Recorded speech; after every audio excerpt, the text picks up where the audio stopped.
This episode is brought to you by Novella Mattresses. I watch shows like My 600 Pound Life all the time, and I see those people who are bedridden. If you were bedridden, would you want to live your entire life on an uncomfortable mattress? I think the answer is a solid no. That's why you need a mattress from Novella. Meet their Bliss Organic Memory Foam Mattress, perfect for those who want a cool, dry, undisturbed sleep throughout the night, made with organic bamboo charcoal fiber, excellent motion isolation, cooling gel-infused memory foam that fits all bed frames and is reasonably priced between $179 and $369.99. Perfect for if you want an inexpensive mattress for you, your children, or even for your guest room. Ever since I got this mattress, I've been struggling to get out of bed in the morning because it's so comfortable. Even Frank loves it as it's his favorite bed in the house. Using promo code Schweezy or the link in our description, you can save 10% on any purchase through Novella directly. Become just like Grandpa Joe on a Novella mattress. Again, that's 10% off using promo code Schweezy. And a reminder, when you use our links and promos, you directly support this show.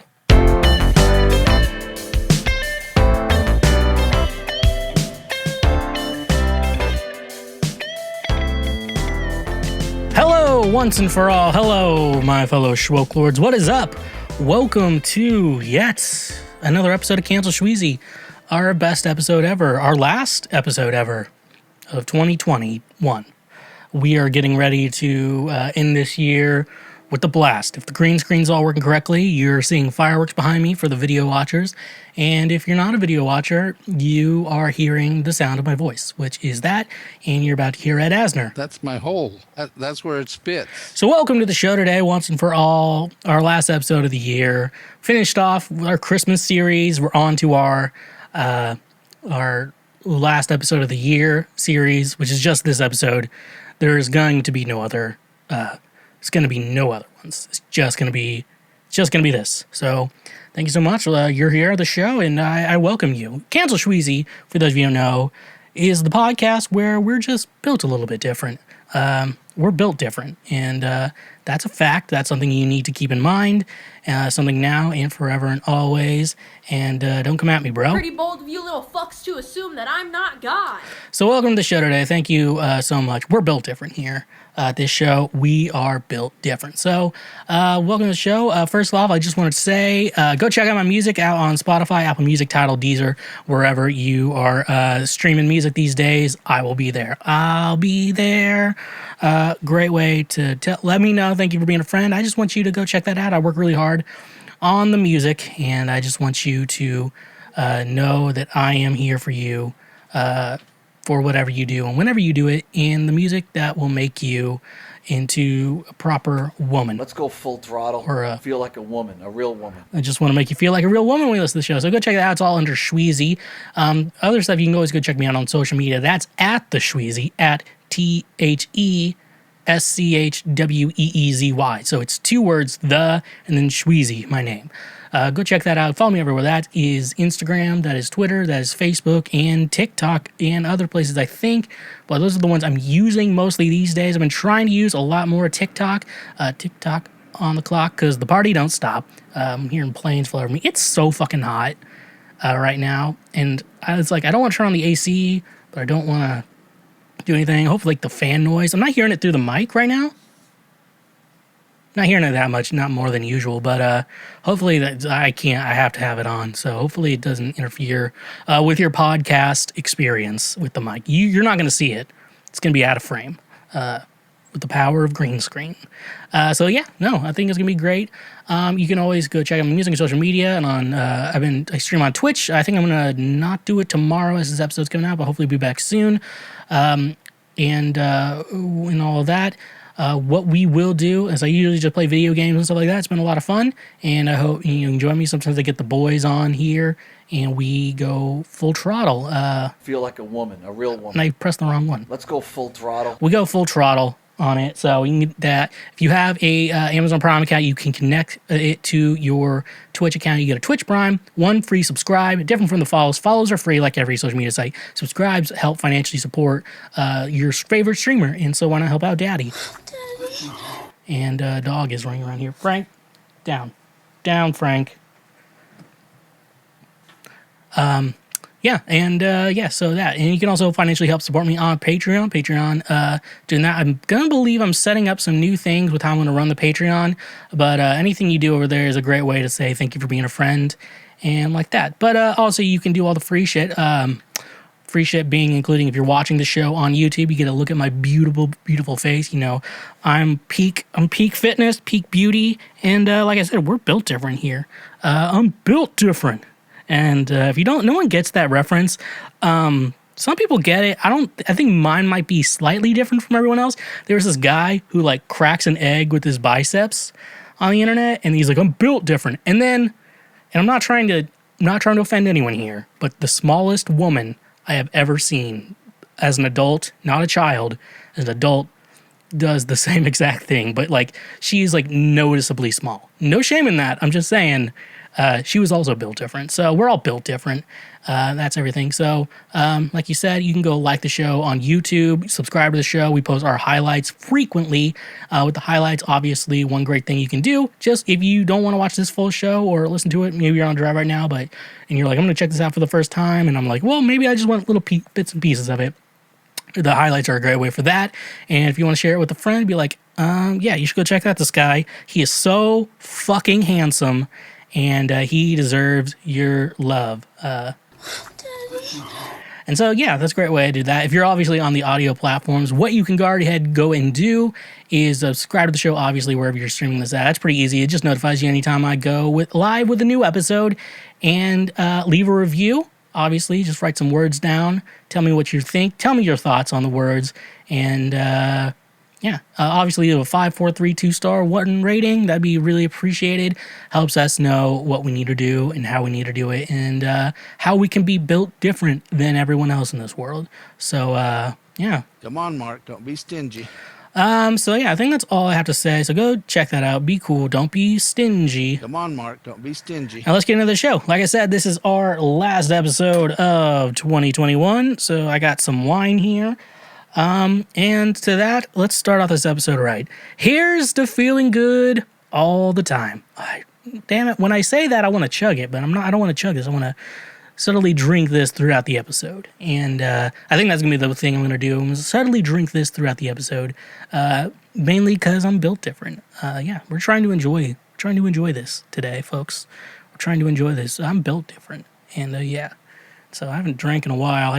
Last time I drank literally was last week when I was like, how many beers can I drink before I get drunk? And I don't know if I was drunk, but I did wake up with a headache the next morning. So I think at least 12 is a key factor in all of that. So so here's to feeling good throughout 2022.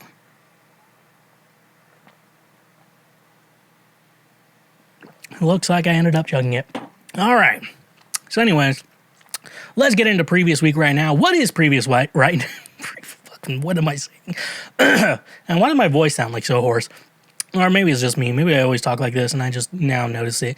Previous week right now, if you didn't know, is the news. The real news brought to you by me. The news that is important, that matters, and the news that will make you a better person. And if you want to know how we got the title of it, it's called Previous Week right now because we're going over the previous week right now. So, without further ado, is the words of Philip DeFranco. Let's just jump into it.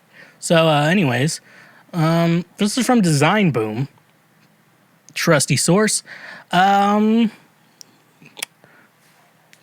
See here.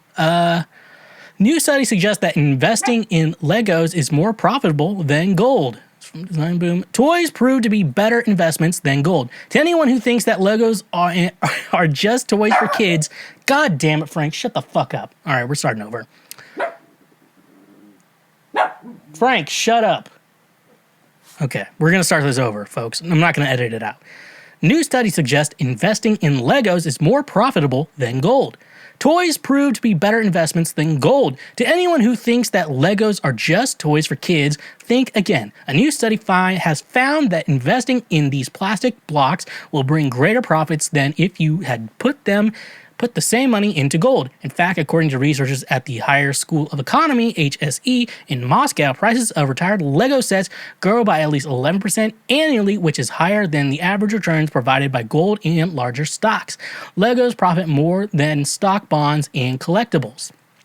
Led by Associate Professor Victoria, it's Russian last name, Dobrinskaya, a group of researchers at the HSE University explore financial returns on alternative collectible investments assets such as toys, using Lego bricks as an example. As specified in their study, such iconic toys are with diminishing supply and high collectible value appear to yield higher returns on the secondary market. And looking at the prices of 2,322 Lego sets from 1987 to 2015, the team found that average returns of these sets are 10 to 11% annually, and even higher if the new set was purchased on the primary market with a discount, which is more than stocks, bonds, gold, and many collectible items, such as stamps or wines, yield. Why did I pause in the middle of the sentence? Most expensive sets include the Star Wars kits and the Taj Mahal. The study also notes that there is great variation within the results, which range between negative 50% to plus 600% on an annual basis, with the price of sets typically increasing 2 or 3 years after they have been withdrawn from the market.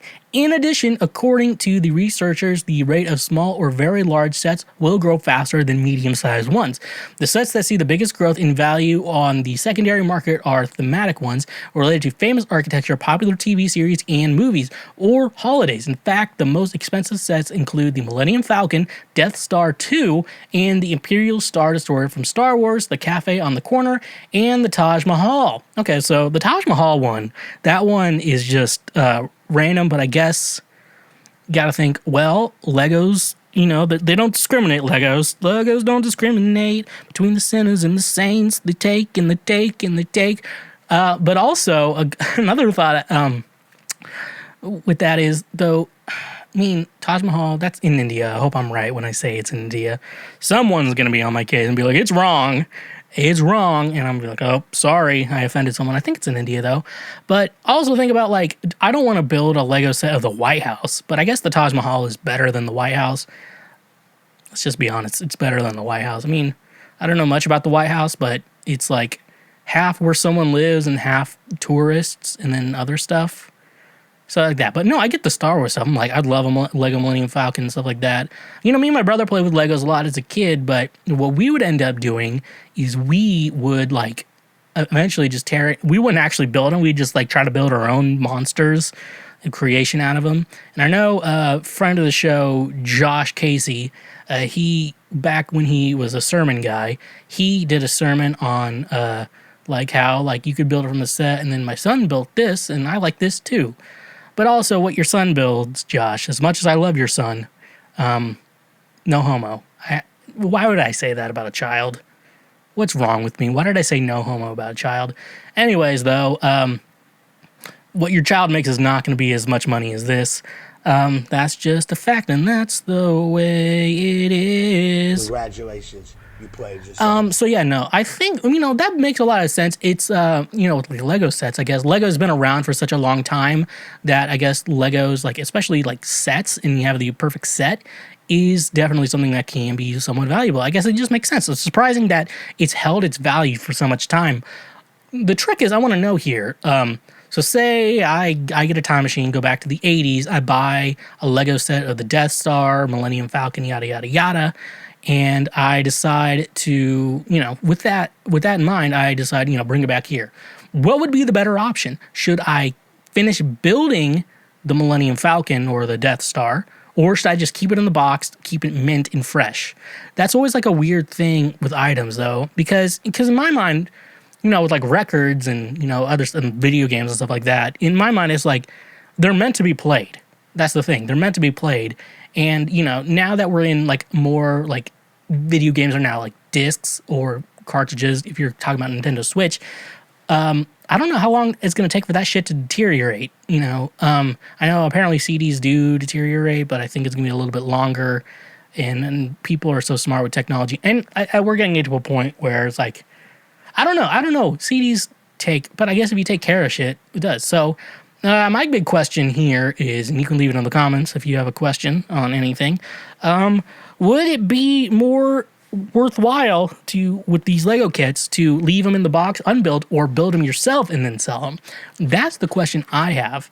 The question I have for any of this, and I don't know if a pug is trying to get out of my room or not. That's who it is. And my hair looks awful today, but we're going to make the best of it. I guess that's my thoughts on that. So let's move on.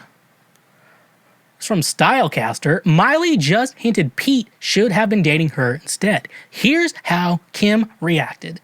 A recent late-night appearance has left fans eager to hear Kim Kardashian's response to Pete Davidson and Miley Cyrus's friendship after the Wrecking Ball singer jokingly made a move on the Keeping Up with the Kardashian star's new beau. Miley, 29, and Pete, 27, were recently named co-hosts of NBC's Miley's New Year's Eve Party special. Ahead of their New Year's Eve special, the pair appeared on an episode of The Tonight Show starring Jimmy Fallon on December 9th, 2021 to discuss their friendship, which apparently runs so deep that the duo once got matching tattoos.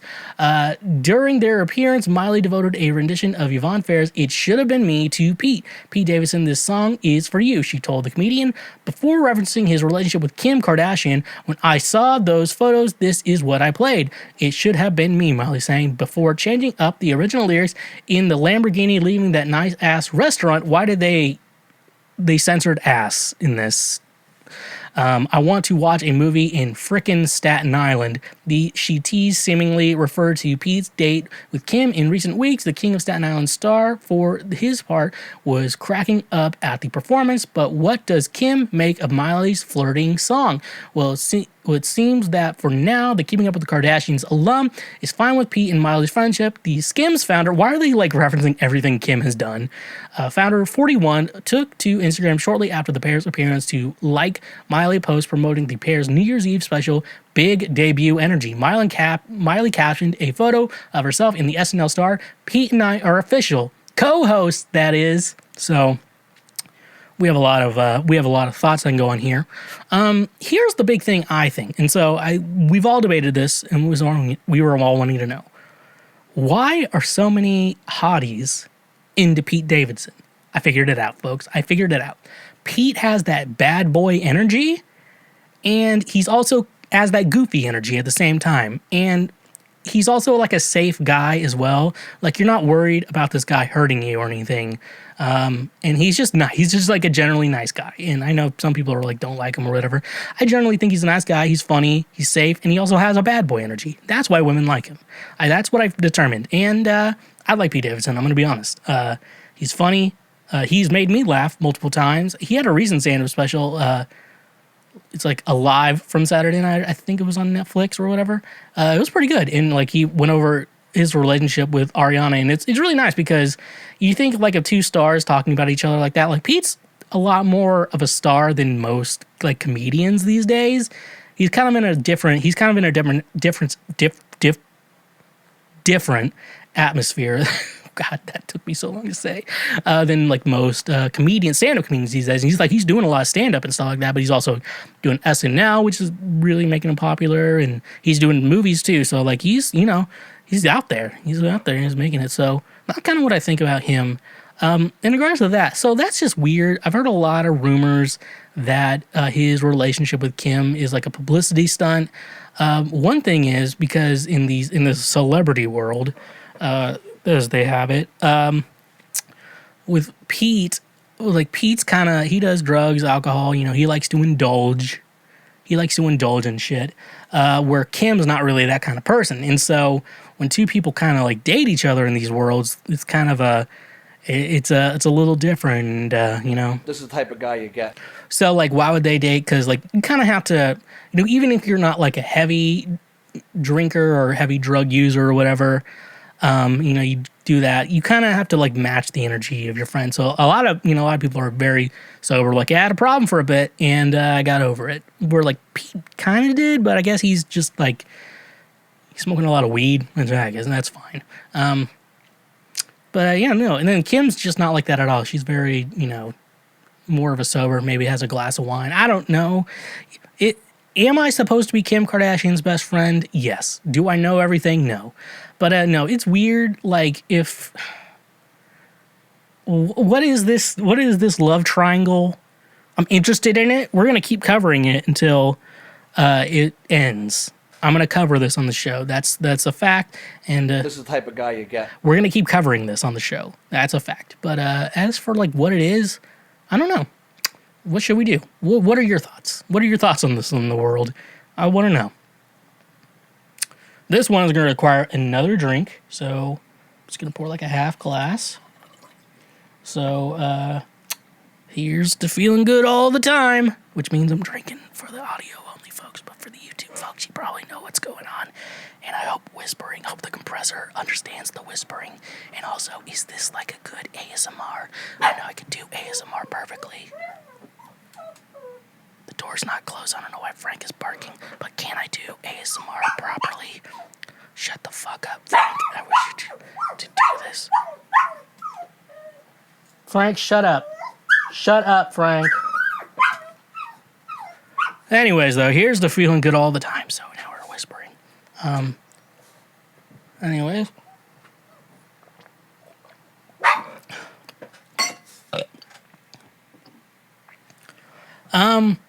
You have no idea how hard it is to get a hamster drunk. This is from the Atlantic.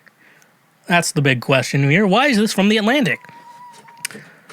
The heaviest drinker in the animal kingdom are punier than you might expect. Elephants, for example, are massive, but they are relative lightweights that lack a gene for alcohol metabolism. Humans actually rank pretty highly thanks to our ancestors' propensity for picking fermented fruit off the ground, but to find the real champs, you have to think smaller. Think hoarder. Think hamster. You just put a bottle of unsweetened Everclear on the cage, and they love it, says Gwen Lupfer, a psychologist at the University of Alaska Anchorage who has studied alcohol consumption in hamsters. They regularly down 18 grams per kilogram of body weight a day, the alcoholic equivalent of a human drinking a liter and a half of 190 proof Everclear. And the wind hamsters hoard ryegrass seeds and fruit their burrows, and they eat this fermenting store as it becomes more and more alcoholic over the winter in the lab. Well, they're pretty happy with Everclear given the choice between water and alcohol. They go for booze. Humans have known about hamsters' affinity for alcohol since at least the 1950s, when scientists in Texas found the hamsters could outdrink the common lab rat. Rats can be made to drink alcohol either by selectively breeding genetics lines or by feeding them a mix of sugar and ethanol until they develop a taste for the latter. Ethanol is the specific type of alcohol found in alcoholic drinks.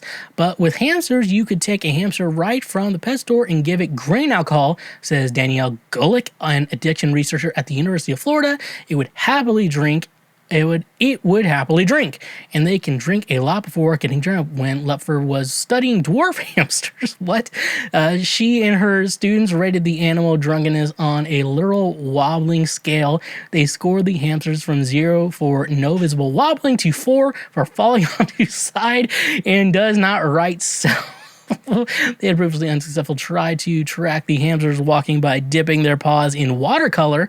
They could tell the drunk and sober hamsters' paw prints apart. The hamsters never averaged above 0.5 on the wobbling scale, even at the highest oral doses. But when Lupfer and her dream team instead injected the ethanol directly into the hamster's abdomen, the animal didn't do so well. They started wobbling and falling over at much, much lower doses. Consumed orally, Lupfer explains alcohol goes straight from the gut to the liver, which starts breaking down the mind-altering toxin that is ethanol, Hamster livers are so efficient at processing ethanol that very little ends up in their blood, says Tom Lawton, a critical care doctor in Bradford, England. But when the hamsters got injected with ethanol, the substance could bypass the liver, go into their bloodstream and then their brain. Hence, much wobbling and falling over. Hamsters' alcohol tolerance is likely an adaptation to their hoarding lifestyle. Other animal hoarders might have evolved a similar tolerance, but they haven't been as easy to study in a lab. They would have a tough time getting through the winter. Lupfer told me if they didn't like their own food, they'd hoard it, or if they got sick from alcohol in it. I don't know. So, yeah.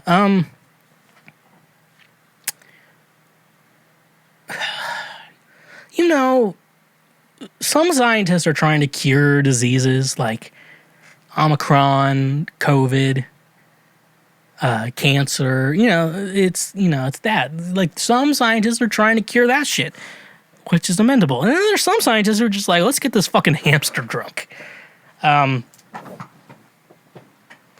That's what they're doing. That's what they're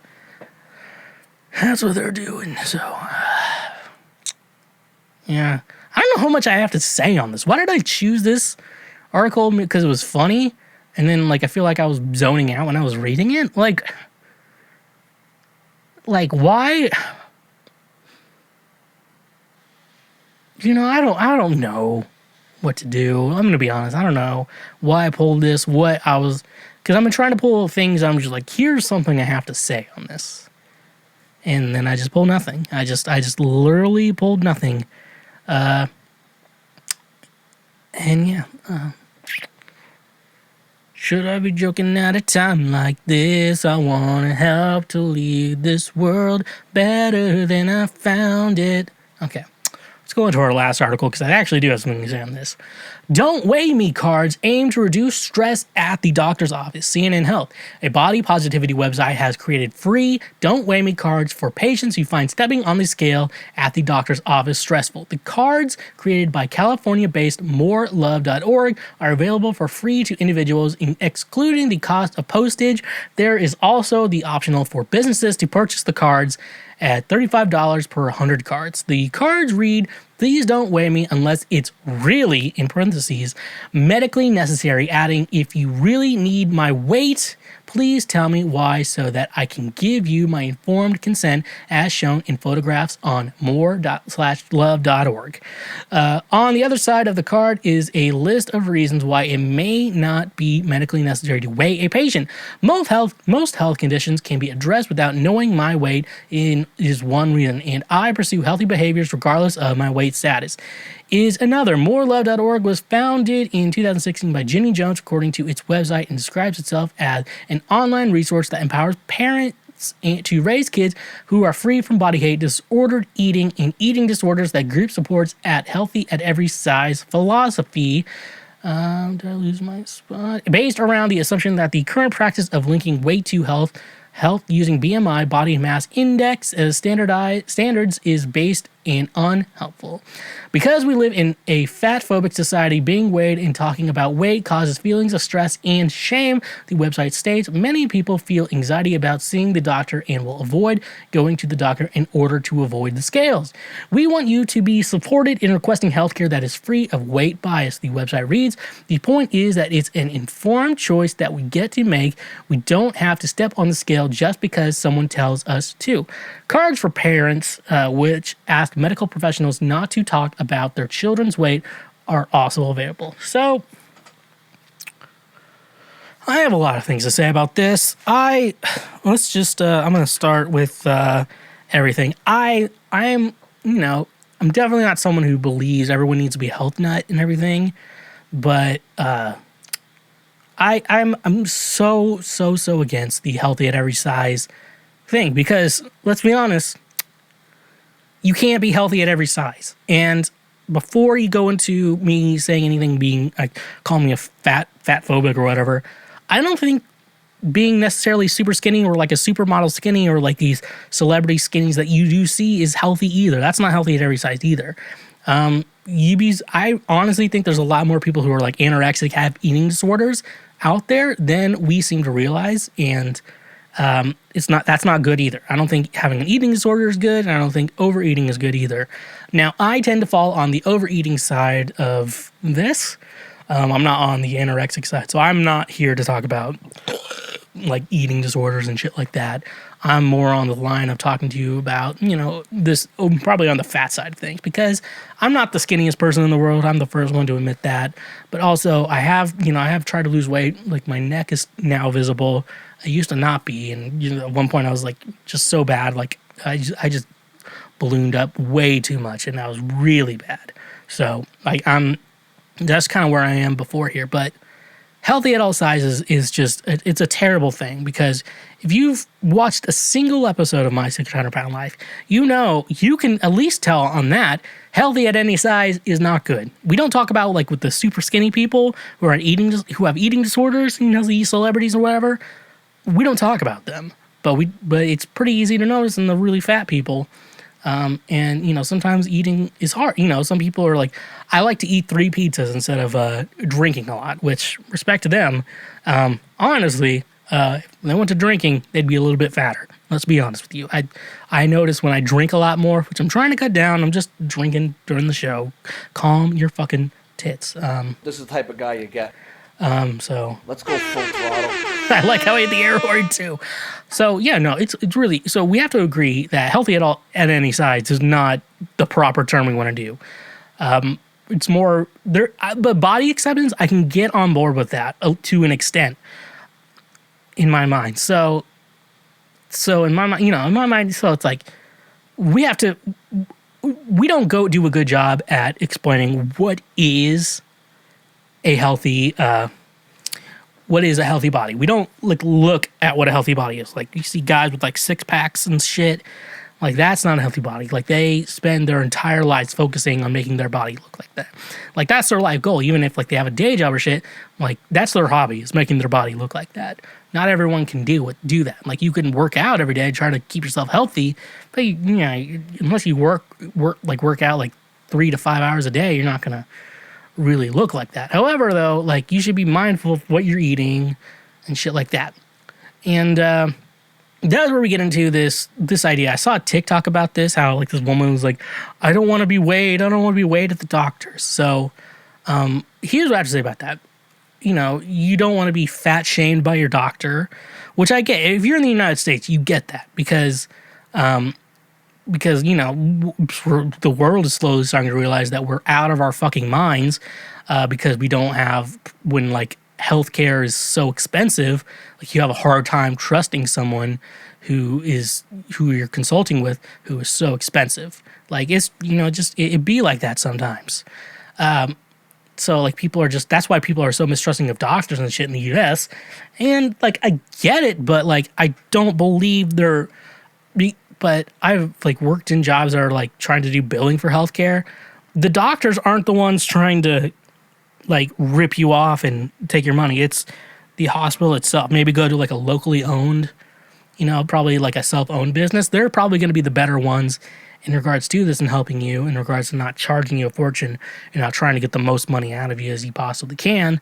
And then insurance companies suck here, yada, yada, yada. We all know that. That's for another day. But if you go to a good doctor, like, you should go to a doctor that you can trust. Like, you can probably find a lot of doctors in your health insurance plan, your shitty health insurance plan that you probably do have. Like, you could probably find a doctor that's okay. If your doctor basically just like, well, you need to lose weight. If that's all they do, they tell you with your health, if you have any sort of health problem, like, you need to lose weight, that's all they tell you to do. They're not that good of a doctor. Most doctors will at least try to fix the problem, but be like, hey, because I probably have sleep apnea. Like, they'd probably be like, hey, you probably need to lose a little bit of weight. It's going to help you sleep better at night. That's one thing they'll say, but we can get you in. We can try to get you like a CPAP machine, try to do a sleep study. We're going to take some blood work and see what's going on. A bad doctor will be like, well, you just need to lose weight. That's what your health problem is. Lose some weight. It's like, you know, I watch like Dr. Pimple Popper because I'm gross like that. And there'll be people on there, like, they have like a giant ass lipoma on their shoulder. And the doctor will be like, well, you need to lose some weight. Like, that's not going to help it. This thing has to literally be removed. It's just like a non-benign type of tumors thing. It's like, it's not cancerous or anything. But I've watched enough It's weird when you watch a show on TLC and you actually learn something. That's like incredible. TLC is the learning channel, and you don't think nowadays you're going to learn something from it, but sometimes you do. Yeah, but anyways, though, I also want to talk about Jenny Jones, the mover of this. So I was like, you know, anyone in this healthy at all sizes, I'm like, I want to see what this person looks like. And so I initially looked up this person, which I will post, try to post like right here. And I was like, this can't be it.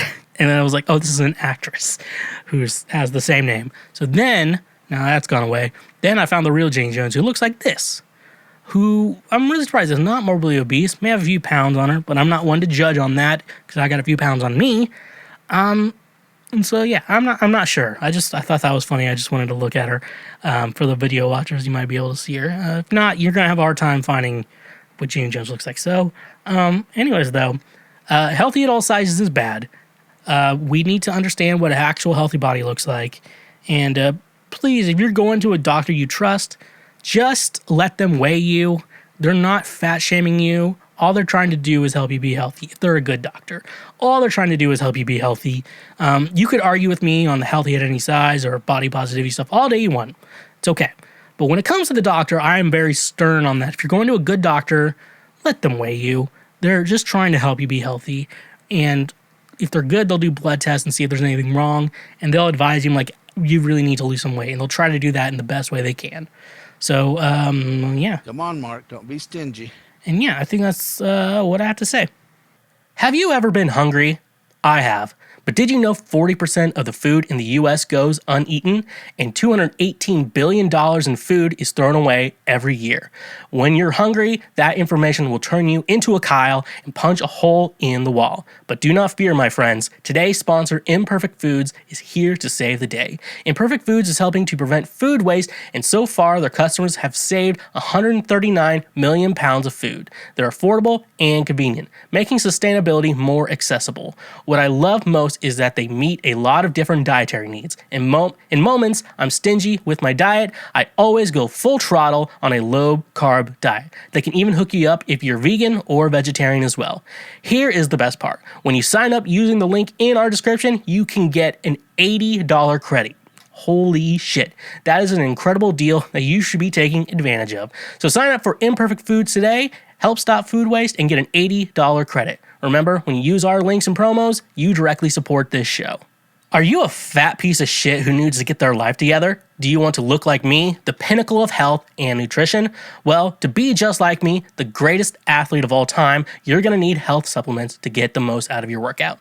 Lose some extra weight and work towards a healthy lifestyle. That's where today's sponsor, FNX Fitness, is your new hero. FNX Fitness is committed to creating innovative supplements of the highest quality that provide focus for a productive morning, energy to thrive all day, performance supplements to reach new goals, unique sleep and recovery formulas to support any sport, and healthy supplements to support an active lifestyle for years to come.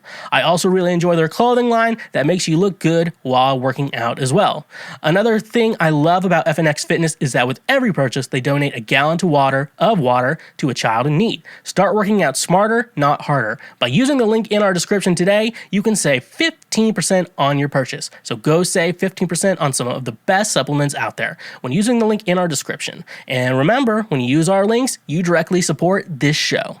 So I know people like it when I talk about music on the show, mainly because I'm not just speaking out of my ass. I actually kind of know what I'm talking about. What are you thinking? I never talk out of my ass. I know everything about everything. So why are you trying to tell me who I am and... Pretty bold of you little fucks to assume that I'm not God. But anyways, though, I think it's this is the appropriate time and place for me to talk about my favorite, and this is my favorites. Your favorites aren't on this list for a very reason, man, because I didn't like it. Because this is what I like. This is what I like this year. This is the music of 2021 that I really enjoy. These are the albums. I'm going to go with albums. I'm an album guy. I've always kind of been an album guy. So I just want to talk about all the albums. You know, I've basically all the albums I've listened to and all my thoughts on them. So I have a top 10 list on my top 10 favorite albums. So I have 10 albums that I enjoyed this year. Now, I know people are probably going to disagree with me. It's like, why didn't you put this specific artist that I really like on the list this year? I'm like, well, maybe I'll discover them in 2022. But as for right now, I didn't listen to them this year. And if I talk about an album I didn't like, and you're like, but I like that album, that's okay. You can like that album. I'm not shaming anyone for liking or disliking anything I say here. Music is a personal preference that I believe everyone should have their own right to like and dislike whatever music they like. I've said on the show before that you could go, scientifically and go into broad steps to talk about why an album is bad, why a song is bad, why a song is good, and just how smart it is and how dumb it is and why it's bad, why it's good. But at the end of the day, if you sit and listen to a song and you enjoy listening to that song, it doesn't matter if it's the best song ever made or the worst song ever made. You made it. It's your song. So that's all I can say. Come on, Mark. Don't be stingy. And so another glass of wine. So here's to feeling good all the time, which means we're drinking for the audio-only listeners. Hope the compressor makes this whispering better.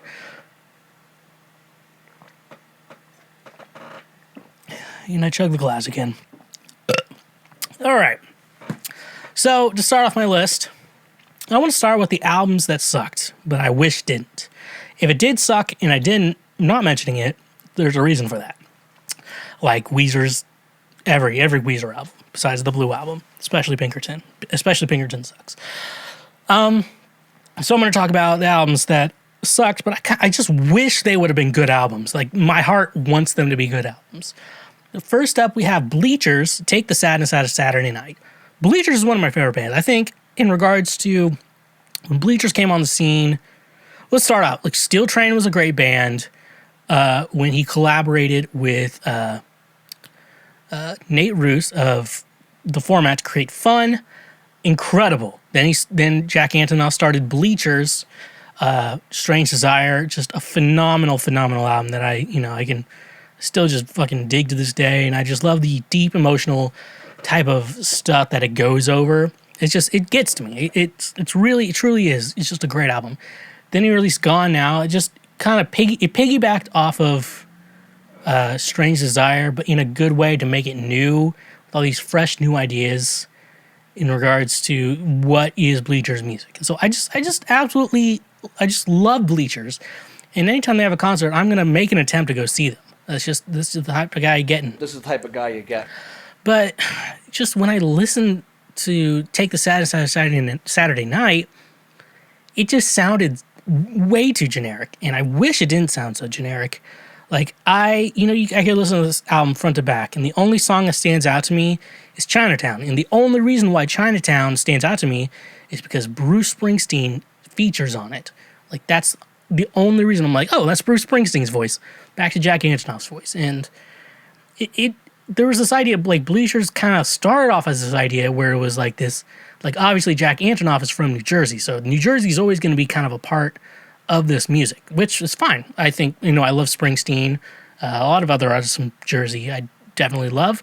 But then there was always this weird old and new production style that kind of mixed together in this, like, just unique way Jack Antonoff would produce music. And, like, he produced my favorite he was one of the big producers on one of my favorite Taylor Swift albums, and then he did Folklore and Evermore. He's just a phenomenal producer. And just to think that Take the Sadness Out of Saturday Night was just such a generic album, and it just disappoints me. Like, it disappointed me. This album is not that good. And I mean, like, my Chinatown girl is the only thing I can remember from the album listening to it. And, like, the couple times I have listened to it, like, that's the only thing I could get was just Bruce Springsteen on it. Like, that's the only thing. It's just, maybe lyrically, Jack Antonoff's life is too good, and just sometimes when your life is too good, your lyrics kind of suck. It's just, it's how life is, and This is the type of guy you get. that's just my theory. Like, sometimes when your life is too good, your lyrics suck. You may be able to help other artists make their sad lives make good lyrics, but sometimes that's the way it is. And Take the Sadness Out of Saturday Night, I wish with my whole heart that would have been a good album, but it just ended up not being. It's just a super generic out. Like, if you were like, hey, Bleacher, if someone went to me and be like, hey, can you produce a very generic Bleachers album? I'd be like, yeah, this is the album I would make. Like, and I wouldn't put any heart or soul into it. This is the album I would make. And I don't know. The part of me, like I say, this album sucked, but I wish it didn't. That's the big thing. And I know Jack Antonoff can do better, but it's, I don't know, this just disappointed me. This album just disappointed me so much. I just wanted it to be good. It just wasn't, folks. I'm sorry. Next on the albums that sucked, but I wish didn't, Ed Sheeran's Equals. So I think Ed Sheeran's albums have all progressively gotten worse. This is his 4th studio album, I believe, plus, and then Divide. No, it was Plus, Multiply, Divide, and then now Equals. Plus, his first album, Orange cover, just very good. A-Team, Lego House, and then other songs on this. I want to be drunk when I wake up on the right side of the wrong bed. It's just, that album was so good. That album was just so good. Then Multiply came out, and like it had some good songs in it. I liked a lot of it. Speaking Out Loud's a great song. The song about Ellie Goulding, supposedly about Ellie Goulding, a great song too. You know, some other songs on there, you know, were okay, but I mean, this album was good, but it wasn't as good as Plus. And then he created Divide, and that's Shape of You. I mean, I didn't mind it at first, but now it's like, I don't give a shit about this. Please don't play this song. We were just kids when we fell. It's like, make a generic love song. And I mean, it had some good songs on it. And I generally enjoyed the album, but, you know, and I'm like, well, this was still not as good as Multiply, or definitely not as good as Plus, like 100%. And then we got this album, Equals, where Bad Habits is a fun song. I've changed my mind. When it first came out, I was like, I don't know if I like this. Well, I've changed my mind. I think I like the song. No, bad habits lead to break nights, standing alone, conversation. And then, I don't know, the music video is stupid, but I like the song. But then the other song, I'm like, nothing stands out to me as like, ugh. Like, when a good album comes out, like, you just like, and you listen to it like right when it comes out, and you can be like, that's gonna be a hit. You just know songs are great. And I think that was with me, and I think when Taylor Swift's Red album initially came out, not the new release, the initial, I remember, I think I initially downloaded it when it came out, and then this was before I really had Spotify. So I don't know about, I remember listening to 22, I'm like, that's gonna be a hit. All these other, All Too Well, I'm like, that's going to be the best song that's ever been she's ever made. So it's weird. Like, you know, I think Ed Sheeran, every album gets progressively worse, but I think Taylor kind of progressively gets better with every album. It's a weird situation, and I don't know. But with Equals, I just wish every Ed Sheeran album would just at least equal jokes enough, or succeed the previous album, because it was, I don't know, that Plus was so good, and I love Ed Sheeran. I think he's so interesting, but now that he's kind of super rich, happy, and has a family, married, and shit like that, it's kind of like I said, it's kind of one of those things where when your life is good, your songs suck. It's just a song. I feel like that's a songwriter thing, and you know, these, you know, like I said, with like Jack Antonoff and Ed Sheeran, they all write their own lyrics or have someone help them out with it. But it's mainly them. It's like, maybe get someone whose life sucks to co-write with you. I don't know. So, last album we have on albums that sucked, but I wish were good, and this one's going to get a little controversial, Adele's 30. Now, I think Adele is very talented, and with her singing and everything like that, but I just felt, you know, Easy on Me is a great song, but nothing else, like I said, nothing else stands out on this album. Like, I thought, like, there's a song, I Drink Wine, I'm like, I bet that one I'm going to really like. And then I listen to it, I'm like, nope, don't really care for it. And, you know, you listen to it, and it just kind of seems like Adele has been trying to write the same songs for the last, 4 albums she's done. And, you know, I'm not against it at all, but at the same time, it's like, you know, with, Rolling in the Deep, Someone Like Me, Someone Like You, and that's what it's called. You know, those were just great songs. And then the next album, you know, Kid had Water Under the Bridge, and they had When We Were Young, not When You Were Young, When You Were Young.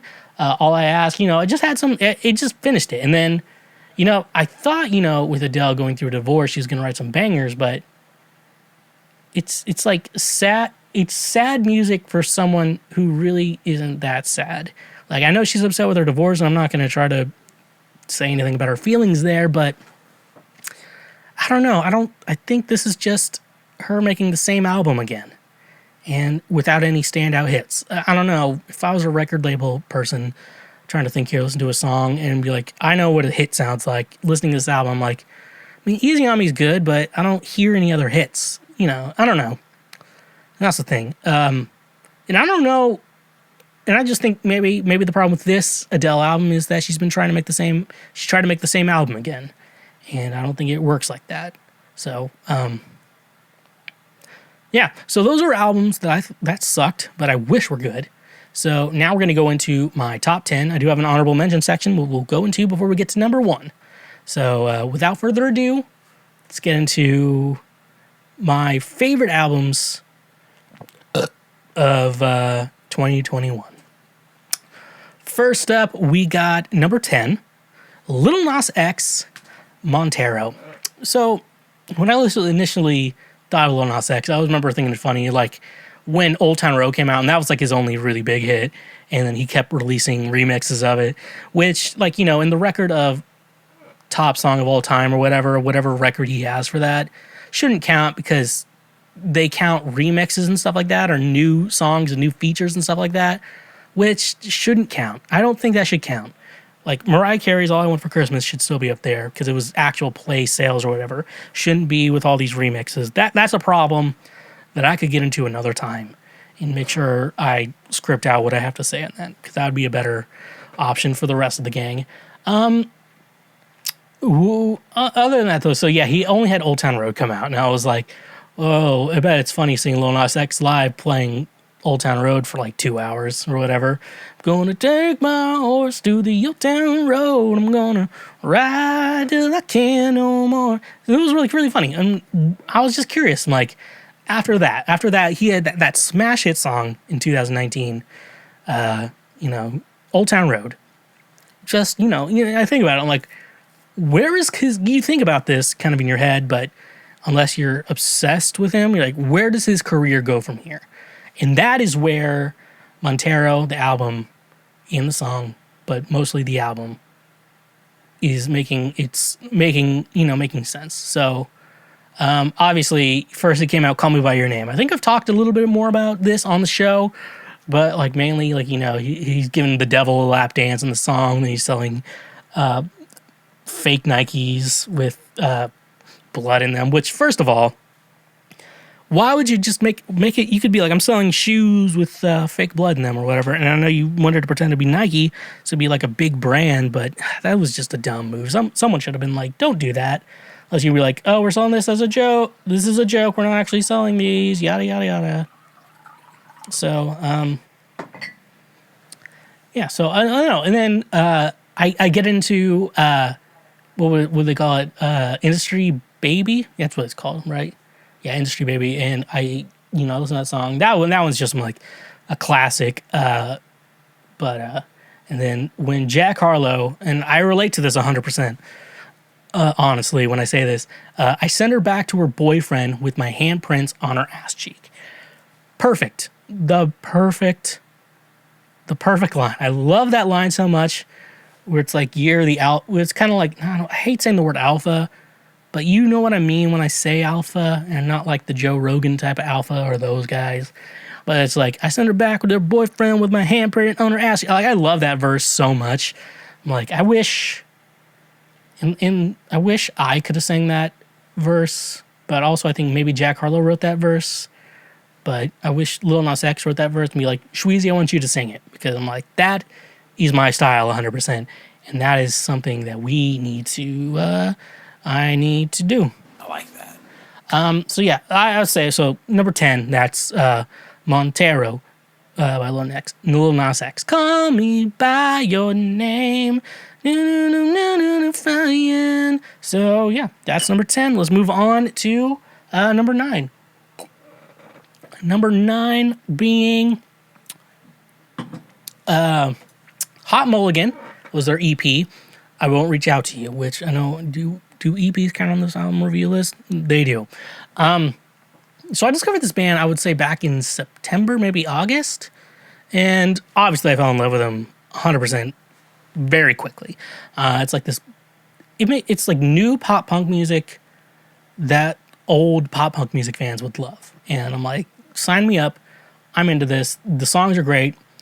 And I 100% think we let's go full throttle on this. Let's go full throttle. And then it was like an EP, so it has a couple songs on it, and it kind of is like this continuing line, like a theme to it. You said it wouldn't make a difference whether we can be together or not, and then like that's kind of like a continuing theme throughout the entire EP, which is awesome. I love like because you feel like when you make an EP, like you can't kind of make a theme for it or anything like that. But they did it, and I think they did it way too well. I feel like those guys are younger than me, but they just did it. They did it way too well, and I'm super in love with it. Now they're number 9, and I want to say like I love Hot Mulligan, and like I can't wait for every single piece of music that they are going to release here going forward. What I'll say though is I feel like if I would have discovered them in 2020, their album "You'll Be Fine" that came out in 2020. This would have been a lot higher, but I love that a lot more than this EP. I typically go back to the album before I go back to this EP, but no, it's a great EP. I'm telling you right now, they're gaining a lot of traction. Hot Mulligan, I would say everyone go check Hot Mulligan out. They're probably one of the best bands coming out these days, especially if you love pop punk music. If you're old like me, or if you were around when old pop punk music was around, like me. And you're looking for like music like that, but it's also new and refreshing. Hot Mulligan is great, and it's also not Machine Gun Kelly because apparently I'm not supposed to like him or his music. Apparently, that's how it is. Let's go full throttle. So yeah, number 9, Hot Mulligan. Number 8, Silk Sonic, An Evening with Silk Sonic. So Silk Sonic is a collaboration between Bruno Mars and Anderson .Paak, and at the beginning, I'm like, do we need this? And I'm like, yes, this is something the world needed. Anderson .Paak and Bruno Mars collaborating is something this world needed 100%. You think about it, like, it has a lot of similar, because I'm a big Bruno Mars fan. I love Bruno Mars ever since, what was it? Doo-Wops and Hooligans was his first album. Like, I love that album, then the album, Unorthodox Jukebox was great, and then he released 24 Karat Magic. I'm like, brilliant. This is just brilliant. I don't think Bruno has released a bad album. Like, you could have thoughts on, like, I don't like this album as much as this album, but there hasn't been a bad album by Bruno Mars. And now Silk Sonic is the collaboration we don't know we needed. Now, I didn't listen to a lot of Anderson .Paak. I haven't listened to a lot of him, but I knew he was good. So going into this, I'm like, this is gonna be good. Let's go full throttle, and I'm gonna listen to this, and I'm like, I love it. It has that R&B sex song vibe that 24 Karat Magic had, and I'm like, I'm in for this. Let's go full throttle. Let's go full throttle. And so let's talk about songs I liked on the album. Leave the Door Open. That's like one of the main hits that was on the album. It was just like Lee, and it starts out with that. What you doing? What you doing? Where you at? What you at? Oh, you got plans. Don't say that. And I was like, oh man, that is such a good song to dick down a girl to. If that's I was trying to think in my head like a better way to say that. But dicking down a girl would be the best word for that. I'm sorry, and I'm so sorry. I cannot sleep. I cannot dream tonight. It's just good, and I know I've seen some TikToks on that. But another song I've been seeing, like TikToks on, was a "Smoke Out the Window." Smoking out the window, and it goes that chorus. This bitch got me paying for trips. Diamonds on her neck, diamond on her wrist. And I think I made a TikTok with that with Frankie, the pug. But I would play that right now, but I think copyright would be good. So go check me out on TikTok at TheSchweezy. It'll be a great place to go check all that shit out at. And then, Skate is another song on that. I think Skate, sorry, baby, Oh man, it's just like a fun dance song. This album's just fun, and that's what I love about Bruno Mars albums and Anderson .Paak collaborating with him on this. Is they're just fun albums. Like Bruno's gotten deep on his older albums, but his latest albums that he's been writing, they've just been fun. They're just fun, deep, and just fun to listen to. That's something I love about it. So that's number 8. Number 7, Daddy's Home by St. Vincent. So, if you don't know anything about St. Vincent, the thing with her albums are, they're just such an experience. And it's weird because when you talk about like themes and eras, artists and stuff like that, there is a typical, like they have a certain style, aesthetic type of shit with that. And I feel like St. Vincent is the master of that. Like I got into her with her last album, Mass Seduction. I think it came out in 2017. And obviously phenomenal album. It had all this latex and kind of weird. The vibe of it, I don't know how to describe it. You may just have to look it up yourself. That's going to be the best way to describe it. But like, you know, and with the songs to it, just totally go in line with all of that. And Daddy's Home has this like 70s vibe. And she wears like a blonde wig. And I can't remember what the name of the character. I thought the name was Dottie, but I think the name of the character is Daddy. I thought she like dyed her hair blonde and cut it short, but no, she's just wearing a wig, which is so interesting. Like she's gonna put on a character on stage for when she does her live shows now, not necessarily for like when she's doing her general like her other shit or whatever. So no, it's super interesting, and it's hard. I'm telling you right now, it's hard to describe why you need to listen to this album. Like Pay Your Way in Pain is great.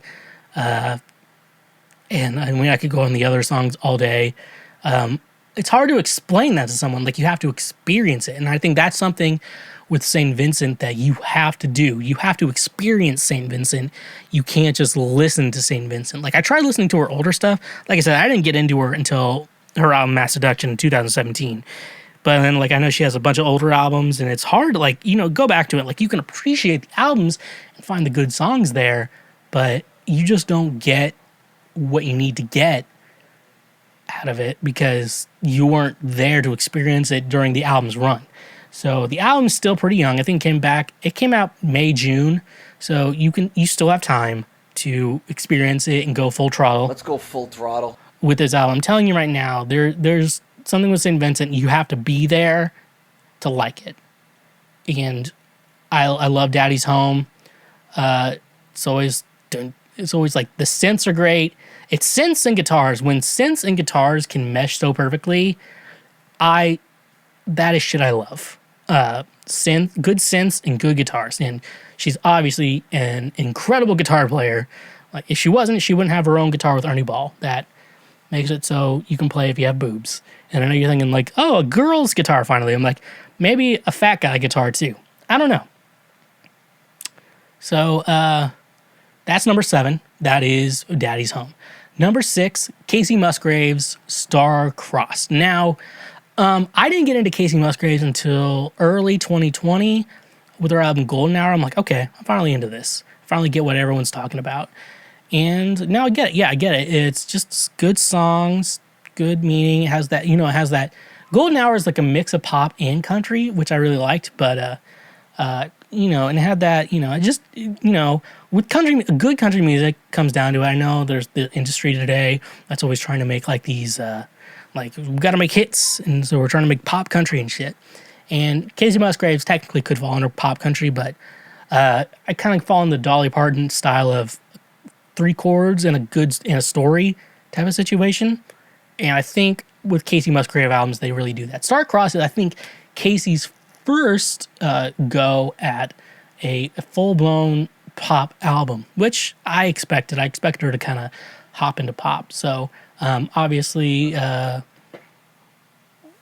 Breadwinner. I think Breadwinner is probably my favorite off the album. I sing it to myself, and I'm like, you could be the guy this song is being sung about, and I also don't care. So that's the way it is. Obviously, camera roll, is a heartbreaking story. She has one song about like one night stand, how those can be depressing. Somebody would have told me the truth. Yeah, he's never gonna know what to do with a woman like you. And then what other songs are there? What was the one? Justify. Yeah, that one's a great song. I sing that to myself. A lot of these are like girl anthems, and I'm like, I really like these songs for some reason. I don't know why. Good Wife, I'm like, that song doesn't relate to me at all. Show me how to be a good wife. It's fun. Where I feel like this album falls short, though, is Casey is still singing a lot of this like a country singer. Like, I think the last song is in Spanish, and it's kind of like, she's from Texas, I believe, and I'm like, this sounds like someone who sings like a white person singing a song in Spanish. Now, I don't want to go any further than that, but some of the songs, and there's just some vocal moments that just did not sit well with her voice. I don't know. She's maybe going to have to change sing a little bit differently, like the southern kind of accent, drawl type of singing. She may have to kind of step away from as she's moving forward with music. But overall, great album. Number 5, I would have to say, this one's surprising to me, why I think this is number 5. Olivia Rodrigo, Sour. So, in my mind, driver's license came out and shit like that.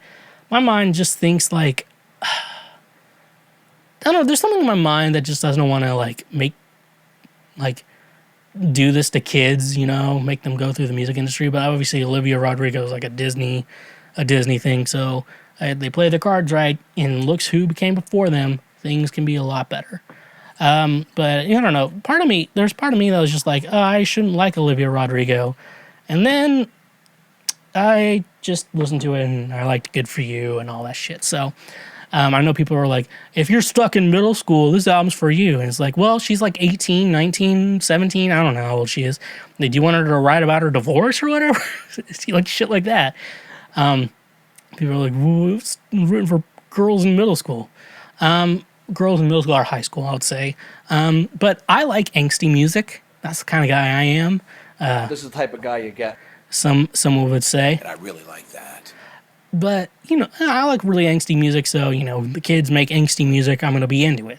I'm still into angsty music. I don't know why, don't know who I am, but I am. This is the kind of guy I am. I want to dislike Olivia Rodrigo, but I can't. I like it, and I like her. She's smart, cool. I haven't watched any Disney shit she was in, but she's smart. She seems cool. Taylor Swift seems to like her, so I guess I have to be on board with that. And yeah. So and that also probably might be just me being like, hey, I don't like. I'm trying to compare my success to other people or compare my career to others, which is not something you're supposed to do. And I'll tell you that as someone who does it. Don't do that. So, yeah, Driver's License is a great song. Good for you. Good for you. Because that's so fucking angsty, and I don't even care about that lawsuit. I just enjoy that song. Deja Vu, One Step Forward, Two Steps Back. It's really funny with Deja Vu. I'm like, it definitely sounds like a kid's writing it. I bet she knows Billy Joel because you played her Uptown Girl. Which in my mind's like, how does someone not fucking know Uptown Girl? Or something like that. And I'm like, oh yeah, they're kids. Their parents are probably not cool because they had kids. And they're like, we're going to have kids. And we're not into music. That's why. Let me fix my hair. Jesus. It's looking bad today. Yeah, so I don't know. That's Olivia Rodrigo. I think she's great. Excited for better albums. Excited for where her career is going. See what's going on there. Excited to see. She's very good publicly too, like PR and stuff like that. 100% great. So, congrats. I love Sour. I love that album. I'm not gonna lie.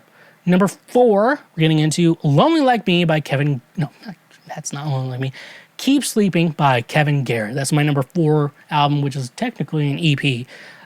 Kevin Garrett is by far, of all the singer-songwriters that are making music right now, Kevin Garrett is 100% my favorite. He has this way of making just these sad songs, and it's just, cuts to the core of me. I got to see him back in 2019, got to see his opener, Mink, who is also, she's fucking incredible. Like, that was just a great show. It's just music you like. And it was like in a smaller venue too. It was just like an appropriate sized venue as well. It was just perfect. It was a good time. And so, yeah, this is only 2 EPs on the list. So this is the last EP. But I don't know. I just think, I wish I could describe Kevin Garrett to you as like the Sam Cooke vibe, modern production techniques. The way he's such a good singer too. I was like, usually when you listen to someone sing live versus their studio recordings, there's a difference. I don't know. Kevin does a really good job at like keeping his vocals very well for at least performing. You know, sometimes here's a little thing you might not know.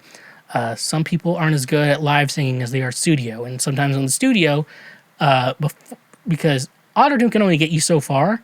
You have to just be able to actually sing very well at least a couple times so they can mix the best together, and then all that stuff. That's a little bit of a secret, but a lot of artists like they can't autotune and stuff like that is good and helpful, but like you can't fake a good performance. That's 100%, and I think Kevin Garrett does that. And with this EP though, like it's cool because it's a lot more upbeat than his other stuff. It's like this other stuff is very slow and cool, like drum type beats and stuff like that underneath it, and sad, and you just want to sit there, drink, and cry. Don't bother me at all. And like he goes through like songs like he's annoyed with the internet. He's like, everybody wants to be famous on the internet, which is true. Everyone wants to be famous on the internet. Yeah, I guess that's why we're listening to this. Here's Feeling Good All the Time, folks. I don't know. Only Like Me. I don't know. There's no way to describe Kevin Garrett. You got to listen to him. I'm telling you right now, he's one of the best. He was Grammy nominated. He helped write Pray You Catch Me off Beyonce's Lemonade album. One of the best. Beyonce knows his name, folks. She actually knows his name. It's not like some random person. Beyonce actually knows his name. So that is a very cool thing. So you got to go check out. Number 4, Kevin Garrett, Keep Sleeping. Number 3, we have here John Mayer, Sob Rock. This album, like I know people don't like John Mayer because he dated Taylor Swift, and now apparently we're not supposed to like him or whatever.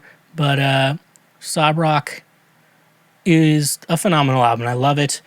Can easily be described as windbreaker music, which is my type of music. This is me. This type of music I do. Let's go full throttle. So yeah, it's 100% like the music I like. Windbreaker music. I love it. I love it. A lot of great songs on the album, I would say. First song, Last Train Home, is really cool. He did it with Maren Morris, was really cool. Going for the last train home. I didn't like the slow version of it necessarily. I think the fast version, the normal version was good. I don't think you need to make a slow version of that song. Why You Know Love Me was really fun because I had to explain to a friend that it was a meme. And that's the kind of the point of it. Why You Know Love Me? He's like, why is the words in this so stupid? I'm like, there's a meme to it.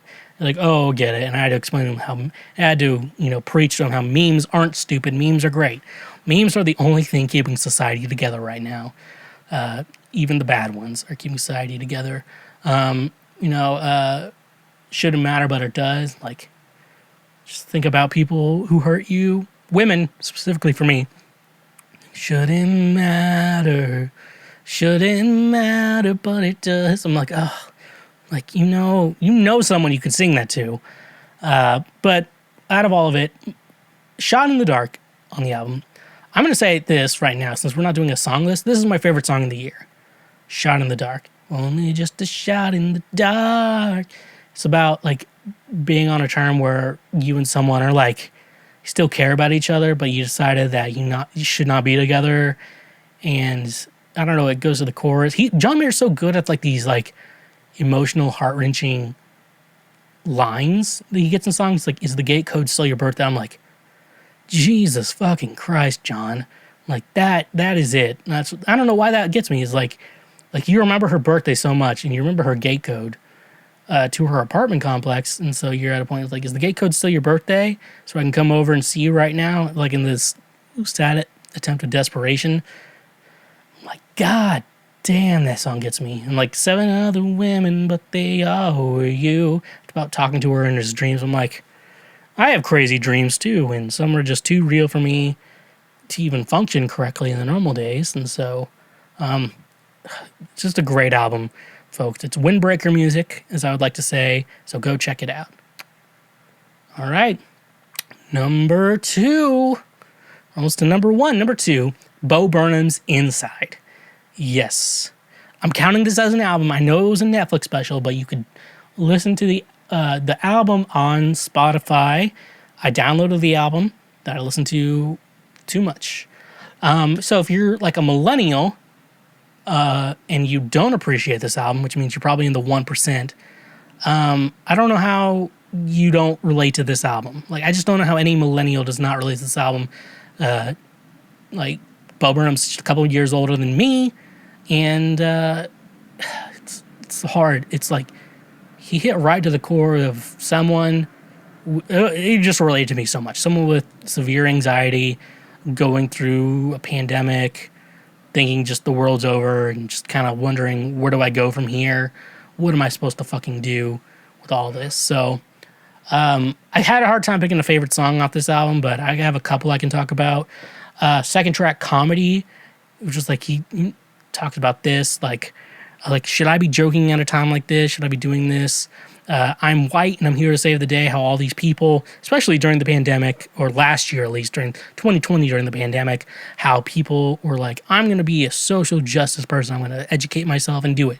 But it's kind of, then you kind of learn that all these white people are just trying to use like black, I'll say black kind of social issues to their own gain, and like use it to give themselves attention. Like, we always do stuff to give ourselves attention all the time. It's like when, like, I think back in June, I'm like, it's it's like June Pride Month. I haven't figured out a way to make this month about me yet. And I feel like with this album, it's like, oh, I want to make the world a better place, but I also want to make it about me. And I'm like, that's everyone I know, and me too. Like, I'll be like that sometime. I try to do better. I try to, I think a lot of nonprofits are always trying to, like, just gain a ton. I'm like, how are these people living comfortably, but they're also a nonprofit to trying to help like homeless people and shit? I'm like, okay, I feel like you would not live comfortably to help other people live comfortably if you felt like good. And so, like, Comedy's like, I swore I'd never be back, and now I'm back on my feet, and which is like a great line for Bo Burnham, knowing he stopped performing because of his anxiety. And I just think it's funny. Like, you want the world to change for the better, but you also want to be the center of attention at the same time. And it's just fun. It's a good commentary on existence. Then there's a feel like shit feeling in my body. I'm going to count those two as close to them. They're two separate tracks, but it's like feeling in my body, way down deep inside me. I try not to hide it. Go find it. All right. A few things start to happen. Stuff like that. Then wake up at 11:30. Feeling like a bag of shit. All my clothes are dirty, so I'm smelling like a bag of shit. And I haven't had a shower in the last 9 days. All that. And then I'm at an ATL right now, which stands for all time low, not Atlanta. It's just like a funny joke to be like, here's my depression. Let's make a joke out of it. And a lot of people don't like that, but I don't give a fuck about their feelings. And and then we get to All Eyes on Me. The big hit from the album, I guess. He's like, you say the ocean's rising like I give a shit. You say the whole world's ending like, all right, it already did. Which is weird because, like, I want to be more proactive about, global warming and like helping save our environment and stuff like that. But at the same time, I can't do anything. Like, and I also kind of, to be honest, like, I want to go towards a direction of like helping like global warming and stuff like that, but I also kind of don't give a shit at the same time. It's a weird thing. You say the ocean's rising and the forest fires are up. I'm like, I don't give a shit. It doesn't matter to me. And it's so, I don't know, like the world, say the whole world's ending, like the world's already ended. Like at this point, like it's already caught up to us. So like, so that's a big hit. A couple other one-liners. Is there anyone out there, or am I alone? Like the other lines, is there anyone? I'm figuring this out. Yeah, is there anyone out there, or am I alone? I wouldn't make a difference still. Oh yeah, from I don't want to know. Now I know it. Is there anyone out there? Am I alone? Wouldn't make a difference still, I don't want to know. Like, that's, I don't know, it was like so interesting to me. And then, like, Welcome to the Internet, Mommy lets you use your iPad. You were barely 2, and it did all the things we designed it to do. Like, we always complain about the internet and social media and stuff like that, but I've never heard it spoken about this way. It did all the things we designed it to do. Like, we talk about how the internet's ruining us, but we were the ones who designed it to do what it does, even though we're like, I don't use it. I'm like, well, you're an audience for it, and you always, when you're making a product, you always want to go for your audience and stuff like that. And I think one of like the last songs in the album is like, well, look who's inside again. Went out to look for a reason to hide again. Well, buddy, you found it.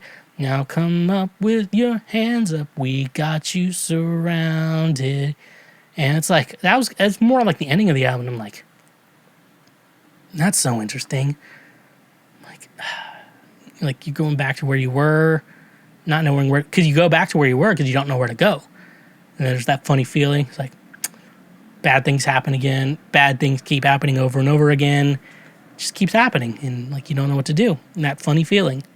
And so I mainly want to talk about this. Like, the reason I love this so much is it mixes comedy with like these sad topics. And when I think about my own music, when I like writing my own music, I've always kind of gone towards the sad topics, but I'm also kind of I do kind of a lot of comedy, if you consider comedy like this podcast and other things I do online. So it's like interesting concept of like where I want to move forward in my own songwriting. So I think mainly, with everything being said, that's why I go to number 2. But before we go to number 1, let's go to our honorable mentions. Honorable mentions being, first up, Taylor Swift's Fearless in Red, Taylor's version. The reason I put this in honorable mentions, because Fearless in Red, phenomenal albums. If this was 2012 and I was making this podcast, I'm going to tell you right now, Red would probably be the number 1 album. That album is so good. We can go with the original or the remake of that. Fearless, I didn't like it as much when I was younger, but I've grown to it. I think in regards to Taylor's real country phase, I think Speak Now was her best of her country music. Of all the country Taylor, I would go back to Speak Now and Guard. But Fearless is such a great album, regardless of my opinions on it. I think that album, those were good. And if you don't know the history of why Taylor is releasing her new albums, I'm not going to go into it much. All I'm going to say is that record deals suck, and be careful before you sign those record deals. But I think those albums are so good, and I think they deserve honorable mention because I don't think they should count in the actual new albums because they're still technically old albums. I don't think they should technically count as new albums in regards to this world.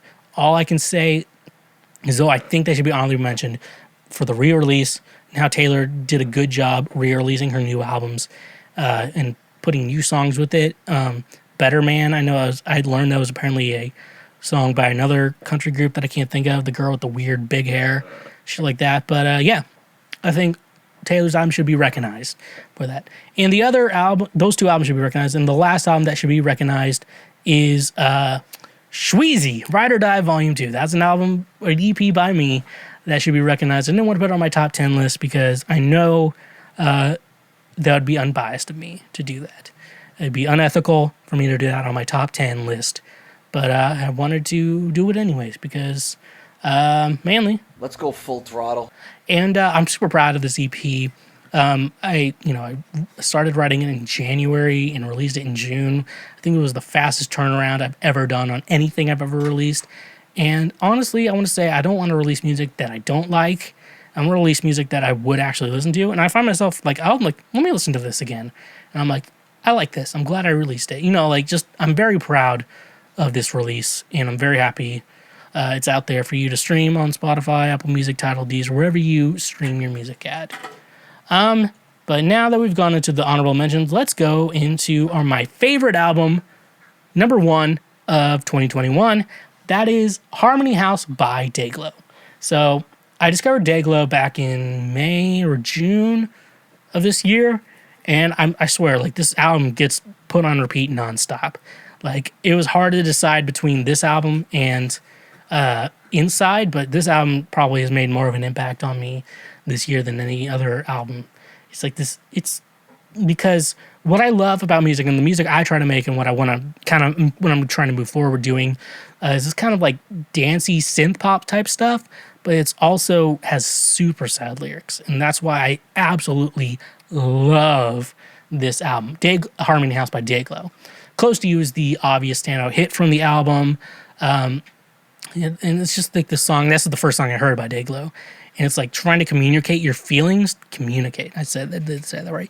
You got to communicate your feelings to someone, but you overthink every little aspect of the situation. And it can be devastating, especially with someone with anxiety. Like, you try to overthink every little situation, try to make everything good. And you're like, the standout line, I'm only overthinking when I'm close to you. And, she could reciprocate the same feeling. She may not. You don't know, but you're overthinking so much of the situation that you just can't do it. And then there's Balcony, which is this super upbeat song like that you like really dance to, and it's not until you really focus in on the lyrics that you learn how fucking dark this song is. If you didn't know, wish you would come from this balcony.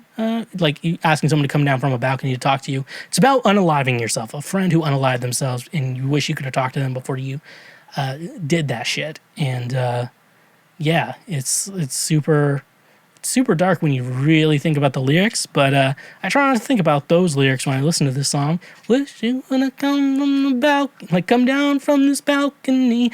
Wish you would have come down and talked to me. Oh, I wish I did not just see that. I'm like, it's about someone unaliving themselves, and so that's dark.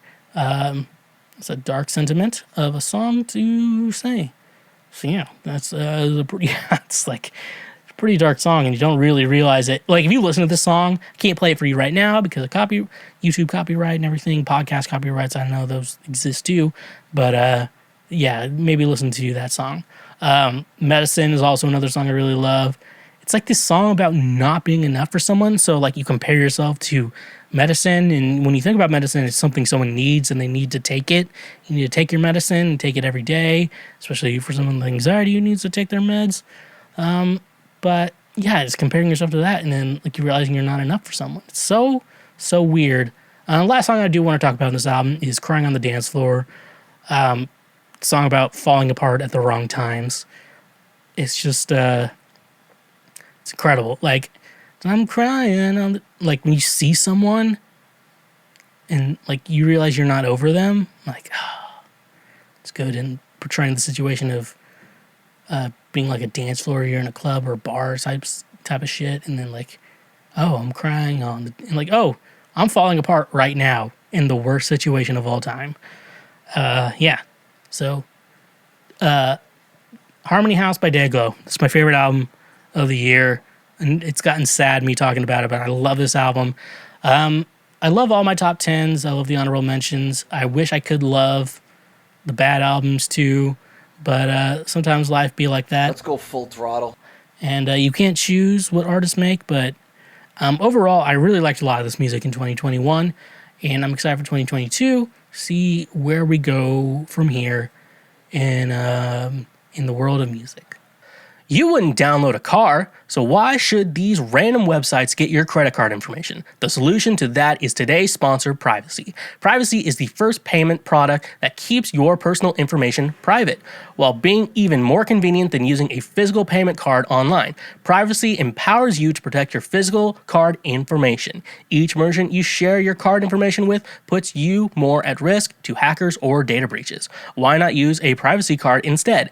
By creating a virtual card with privacy for each merchant you shop with, your physical card is safe and secure. Privacy cards can be paused or closed at any time, preventing any future transactions from being authorized. Privacy cards can also be single-use, meaning they close after just one authorized transaction.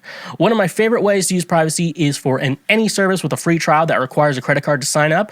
You can just cancel at any time, and that way you're not getting charged every month and you're not forgetting about that ongoing subscription.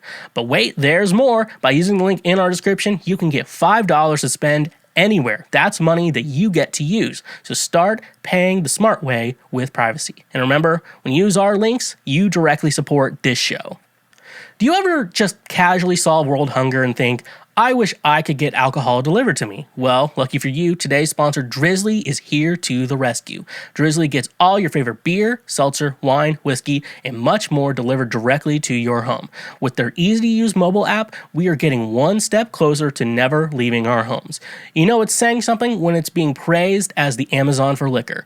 Drizly is my go-to app for getting all the booze I need so I can do other things. So using our links in the description today, you can save $5 off your purchase through Drizly.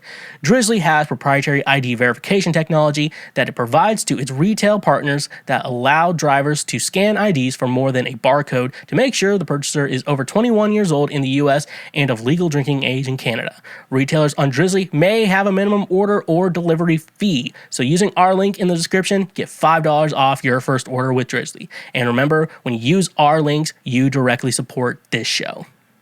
Okay, so it's time for me to fix the last little bit of your advice that you need in 2021, and I think that's very interesting, and I think we should let's go full throttle on that. Let's go full throttle. So, without further ado, Let's just jump into it. first question we got here. When taking a shit, do you keep your penis on the toilet seat, or do you let it dangle? You know, I would say for women, but now I gotta say for non-penis owners, like with not knowing this, it's very different because even if you're in like a committed relationship where you live with someone with a penis and you kind of like are curious of the situation, and especially if you didn't have young boys or whatever, you would not know the answer to this question. But I have the answer to this question because I have a penis. So the thing is, like, you think, like, oh, when you poop, like, you just dangle your dick on the toilet seat or whatever. So here's the thing. When you are taking a poop, doing a number 2, what you were doing when you poop, I don't know about women. I'm not asked. And I honestly don't care that much. But when a guy poops, what he'll do is he will pee when he poops. Like, it just happens. That just happens. And Let's go full throttle. So, basically, some guys hold it in there. Luckily, I have a little bit of fat on me, so what I can do is stick it in between kind of like my thigh, kind of like squeeze it together, hold it down. That way I can be hands-free so I can look at my phone and look at the latest TikToks and stuff like that. And what that will do is fix the situation so if I pee, when I poop, nothing comes out of the toilet bowl, and we live in a better society for it. So to really answer your question from what you have, men do pee when they poop. It just happens. There's probably some biology in that. It probably like hits your bladder or something like that, and you're like, even if it's like a little bit, it just happens. Whatever you have in your system, it just comes out. So most guys kind of have to either hold it in or figure out a situation like me to keep it in the toilet seat to make sure that it just goes in the bowl. Because if they left it out, just dangled it, left it on the toilet seat, you'd get piss everywhere. There would be piss. There will be piss. There will be piss. And if you're a mom having to deal with a child with this, That's rough, buddy. So yeah, I think that's gonna be the best answer I have for that situation. Next question. My wife asked me if I honestly thought her friends were attractive. What should I say? We went to a dinner for a wedding and her friends were there. We greeted them and I said, "Wow, aren't you ladies all spiffed up?" But in a friendly way. My wife agreed and told them they looked amazing. When we went to take our seats, she asked me if they looked better than her, and I said no because they didn't. She then asked me I thought they were attractive. I just said they looked well dressed and left it there. She gave me an unsatisfied, I know she probably won't leave it alone, but I give the right answer? So here's the thing with that situation. It's one of those situations, and I can't say it's only women. Men do it too. It's the situation of asking a question you don't want to know the answer to, because like no answer is going to be satisfactory in that situation. So in my mind, which I can't speak for everyone. If I'm not going to ask a question that could necessarily hurt me if need be, unless it needs to be spoken. But she asked the question without knowing better, like, do they look better than me? And because like I assume, and this is for the ladies out there listening to the show today, if you ever have the audacity, what did I say, audacity? I'm just going to stick with it. If you ever have the audacity to ask like your partner, your man partner, however it may be, if your friends look better than you, here's his real thoughts on the situation. There's a great possibility he can find your friends hot. That's just out there, whatever. But he chose you. There's a reason for that. He chose you for a very specific reason. And, there's so much of a difference between a woman that looks great and a woman that you want to be a partner with and go full throttle with. Let's go full throttle. So, like, because in my mind, like, he probably doesn't think they look better than you. They're like a different form of being hot. It's kind of like, I don't know how to describe it. It's like cool looking cars. Like, oh, that Lamborghini looks cool, but that Mazda looks cool too. Is Mazda a sports car? I don't know a lot about cars. I'm just going to be honest. So it's like you can be attracted to someone for different reasons, but there's a kind of a thing when you want to go full ride or die with someone. First of all, ride or die, bitch. With someone, and that's why he chose you.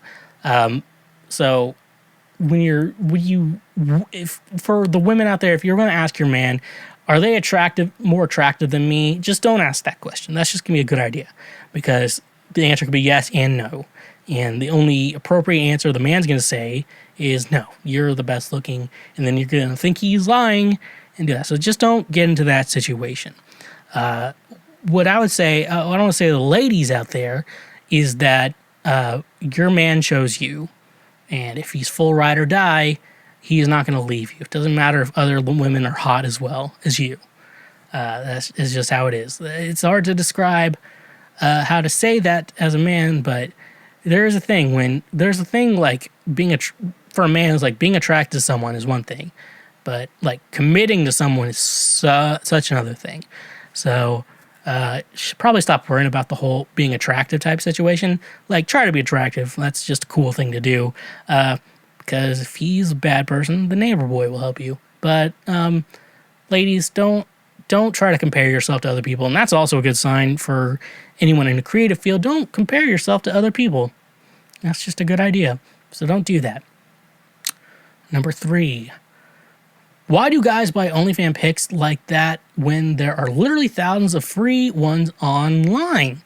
That's a good question. My thoughts on this situation would be that if you're going to buy a picture of a girl naked, mainly you're just spending the money to see what she looks like naked and just see what that. Because, yes, there are thousands of pictures of girls naked online, and I tell no one to buy pornography these days. Are nudes technically pornography? I don't want to count that as pornography, but if it's like locally sourced kind of pornography, maybe go check that out. Regarding that, moving forward, I'll say like they're probably more attached to wanting to know the person, the news behind the person. If if I'm saying that correctly, because they're just kind of more interested in what they're just curious. Like, if I've been in committed relationships, but there's been times I'm like, hey, do you want to see a picture of this celebrity nude? I'm like, yes, I want to see what they look like. I want to see what their tits look like. It's just curiosity. So there's a bit of curiosity part of like the person attached to the nudes. Women like men attached, the penis attached to a man, but men like the boobs and pussy, or not boy pussy, the pussy and pussy sounds so weird to say, and the vag and the ass attached, they like that, but the woman attached to it. If I'm hopefully saying that correctly to you, but kind of just there's a person attached to it. That's what they want to know. That's kind of why like the idea of like some porn stars are rising up a little bit more than usual. It's just how it is. So, ladies, if you're selling your nudes, send me some samples. I think that's going to be the best thing I can say on that. Number 4, my boyfriend won't go on specific dates because they remind him of his ex. How do I go about talking to him about it? Am I overreacting? First relationship, we've been together for 4 months. About a month in, I told him I wanted to go to a restaurant I really liked, and he said, that's where my ex and I went, and I don't want to repeat that date. It's painful. They had a hard breakup, and I understand not wanting to revisit that pain with a new boyfriend. Today, I told him I wanted to go to the beach with him when it's warmer, and he said he did that a lot with his ex, and it might be too painful. I'm a little hurt and feeling like second choice. I get not wanting to be reminded, but is anything I want to do off the table because I'm an ex? I want to tell him that I'm hurt, and it makes me feel like he hasn't moved on. But I'm worried that that'll be too confrontational. Is it fine to just text him? Okay, I understand, but I do feel hurt because you said this about the last place I wanted to go. I know the breakup was painful, but it feels like we can only do things if you and your ex didn't do them. Am I overreacting and being inconsiderate of his feelings? Good question. So, are you being inconsiderate of his feelings? No, because you're being very nice. You're a nice person. You're a nice woman. You have ride or die energy, and I like that. First of all, ride or die, bitch. Second, though, I don't think any of this has to do with your fault. This guy you're clearly dating is clearly not over his ex, because if he is, if this makes him think about an ex so much, like, oh, I went to that with my ex. I'm like, what did you not do with her? Like, that's the good question. What did you not do with her? Maybe we should figure that out first and foremost before we go into anything else in this situation. He's being really stingy. Come on, Mark, don't be stingy. Because, like, just like, oh, we can't go to a specific restaurant because of my ex. Look, here, I have an ex who bought me The Perks of Being a Wallflower. They eventually made that into a movie. Will I ever watch that movie? No. Will I ever read that book? No. Do I have an opinion on if that movie is good or bad? No. Because that reminds me of an ex. But that's so very fucking specific that it shouldn't matter. But if I met a girl who's like, let's watch this movie, It Perks of Being a Wallflower, I'd be like, all right, let's watch it. Because the sex is important in that situation. When we get to his situation, it's so very generic, like a specific restaurant, going to the beach. Like, he's being way too specific. So he's definitely 100% not over this chick. And maybe, I don't know where you can go from here, but in my mind, it's kind of just going on to it like, this guy is not over his ex, and he needs to figure that shit out, because that fucking sucks. That's rough, buddy. Because yeah, it's like I don't think it's anything your fault. He's being the inconsiderate one. I don't want to go to the beach. I went there with my ex. I'm like, well, I'm not your ex. We can go there. That's the situation. Next question. Is there any acceptable way to approach a woman at the gym? This is assuming you're using the base level common sense of not interrupting them mid-set / just generally reading the room and doing your best to be respectful. No is a totally valid answer. I'm just curious what people's thoughts are. Okay, so here's the thing. Yeah, I don't like the gym as a pickup spot, but I understand some people do because not everyone is an alcoholic, goes to bars or concerts and shit like that to meet new people. But no, like the gym is like another place outside like your workplace or other friends to like meet new people. So I get it. I get your idea. So you obviously understand the ideas of what not to do to talk to a woman at the gym. I'm now going to think of some advice of what you can do at the gym. One thing I would say specifically, so the idea would be to start up a conversation with someone to get this. So obviously not when they're in mid set or just you got to read the room and shit like that. There's always like a trick, and other people will be better with figuring out what the best trick would be in regards to getting this set up to go full throttle. Let's go full throttle. Maybe you have to figure out an excuse to talk to someone. Maybe it's just like, oh, hey, where's the... Well, I mean, if you've been there a lot and you see her or whatever, you go at the same time, that's going to be hard. Basically, you're just going to have to figure out an excuse to start talking to them and then read their vibes. Like, are they very open to me? Because they're kind of open, that means they're not threatened or... Not threatened, like, as if we're, like, fighting shit. They're not, like, scared of you or trying to, like, keep their guard up or anything, but they probably interested in you and you can talk to them. And then just kind of like keep a conversation going. It's just this idea of you gotta figure out a way in to talk to them and then keep going. As Dennis Reynolds would say, because of the implication. But none of that. But then maybe you can get the phone number and stuff like that. So you just kind of have to figure out a good excuse to talk to them, figure out that situation, and then you can get that. And if they're you can kind of read the room, like they're kind of trying to get away, just leave it. And if they're not, then yeah, that's going to be the situation. That's probably going to be your best solution for the situation. So I wish you the best. The best of you. Okay, next one. Platonic cuddling. Has anyone ever done it, and did it help?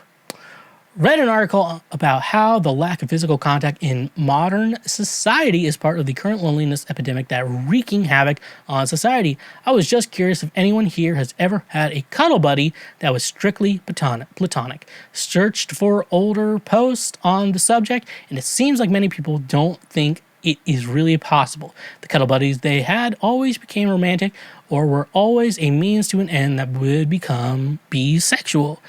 Seeing just how many people complain that they wish someone would just give them an honest hug, I'm wondering if true platonic cuddling might help ease the crushing loneliness. Good question. This is an interesting subject. So I think there is a way for platonic cuddling, but here's the thing. Let's talk about straight couples for a second. The gay couples kind of are involved, but you know what I'm trying to say. Women like cuddling a lot and enjoy it, but sometimes for men, we get boners. And when we get boners, it can lead to blue balls. Now, I'm definitely on the side of blue balls isn't a good reason for a woman to sleep with a man. However, it does exist, and women should also kind of be mindful of the situation, if that makes sense. Because it's really painful for men to deal with, and be mindful. It's like, what am I doing? I don't want to have sex with this man. However, is there anything I'm doing that could give him blue balls? It's like a good medium ground right now, because the man, you do not owe that man sex. However, yada yada yada. Don't give him blue balls. So it's a good conversation. I guess some people can do it platonically. But I feel like when you get to that point, you're just very lonely.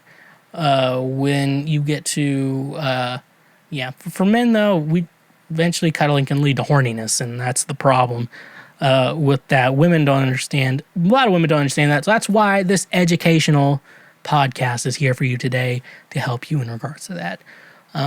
Moving forward, I would say, yes, it is possible. However, saying you're a woman and you want to do it with a man, the man wants it to lead to sex. And if you're the foreplay king like me and you do it right, it will. If you don't, like Dennis Reynolds says, because of the implication. But just, you have to keep that in mind. Like, if you want to cuddle with a man, they're probably going to get horny. And you shouldn't do that if you're not going to put out. There's a weird yin and yang to it. I wish there was better words to describe it, but I'm that guy. So, yeah. Last question we have for the day. Is it smart to choose a music career path? I'm soon to be going to study music away from home, and I really need to know if it's worth a try to make a band and just make money out of that. That's a good question. The music industry. So if you wanna have any integrity, have your own music and shit like that, that is a horrible business model. That's the problem. If you're gonna do cover bands and just playing cover bands, that will make you money. Just depending on if you're okay with doing that. If you're okay with that, if one day you're going to be like, I fucking hate my life. If you think one day you'll get to that, then it's definitely not a good idea. It's like I said, there's a yin and yang to that situation. So in music, there's a lot of things you can do. I would always say, I'm telling anyone, don't do audio production, don't do music performance, or music education is fine because you're teaching in schools. But I would say, I got music technology degree. I would say the best music degree you can go for is music business, because everything's going towards like a DIY type of landscape. And so knowing how the business works and knowing how you can promote an artist or promote yourself in regards to that is going to be the best strategy you do have in a music career path. Because if you just music performance, it's only going to teach you how to perform. They're not going to teach you how to make money performing. Music technology is going to teach you how to record or maybe do live sound and shit like that. But they're not going to teach you how to make money doing that. That's why music business is the best, because the idea of going to college is to get a job that is going to make you money. And you're not going to get that with a job in music performance or music production. You're only going to really understand that with music business. Now, say you want to do production, maybe take a couple of those classes, build up a resume or whatever the fuck they're called, just like examples or whatever for people to listen to. But yeah, that's a good idea. But no, study the music business stuff, because you want to learn how to make money while doing music. That's going to be the main focus you're going to want to do if you're going to go to any career music. That's just advice I would give my younger self. So yeah, just learn how to make money doing music. That's going to be the main thing. Figure out how to do money, see what you're willing to do and what you're not willing to do, and kind of figure out what you want to do from there. And with all that being said, that's the end of this episode of Cancel Schweezy, our last one of 2021. 2022, hopefully we got more episodes coming to you, better episodes, bigger episodes. Every episode's been getting better and better from here, so I'm not sure why we have to stop here. Hopefully 2022 is going to bring us more and more podcasts. So thank you so much for listening today to The Lord's trademark favorite podcast. Like I said, go follow me on social media. That's at TheSchweezy everywhere. Go follow me on Twitch, twitch.tv/TheSchweezy. So you can check out my live streams when I play video games, and connect your Amazon Prime account to get a Twitch Prime account. Help us somewhat financially. Also, our Patreon is a great way to support us financially. Great way to say thank you for being a friend. But also don't forget the free shit you can always do. Like if you're on the YouTubes, you can always subscribe to the channel, leave a comment on especially one of the highlights, letting us know what your thoughts are and where we should go from here and where I'm wrong. Like the episodes or the highlights and stuff like that, and share them with your friends. But audio only people can also go ahead and leave a review, give us a 5, 4, 3, 2-star 1 rating, and subscribe to the audio only platforms as well, so you know what's going on and how to move forward from there. So that's a great way to say thank you for being a friend as well. So I think that's how we're going to end it this year for 2021 on Cancel Schweezy. So, like always, I will end it like we always do. Honk if you love butt drugs, and stay awesome. Believe it or not, Schweg isn't at home. Please leave a message at the beep. I must be out or I'd pick up the phone. Where could I be? Believe it or not, I'm not home. Hey, look at you, hun. You just finished a full episode of Cancel Schweezy. Thank you so much. Make sure, wherever you're watching or listening to the show, that you press the subscribe button and leave us a review as well. Like always, I just want to remind you once again to stay awesome.